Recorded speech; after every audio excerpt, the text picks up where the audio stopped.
Presiden Amerika Serikat Donald Trump menyempatkan waktunya berkunjung ke tempat bersejarah Masjid Agung Sheikh Zayed di Abu Dhabi, Uni Emirat Arab.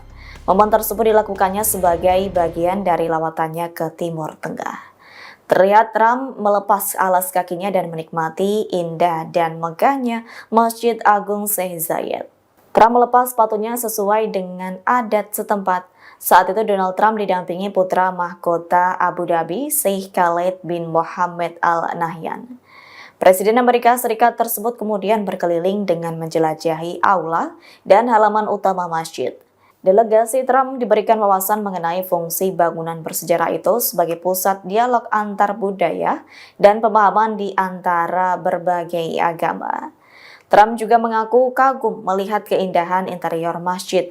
Lantas Trump memuji budaya Islam sebagai budaya yang luar biasa.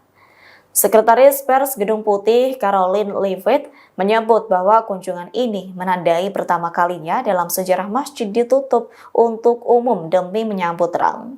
Dilaporkan kunjungan Trump ke masjid ini merupakan langkah penting untuk memperkuat hubungan diplomatik antara Amerika Serikat dan negara-negara Muslim.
Download Tribun X sekarang, menghadirkan lokal menjadi Indonesia.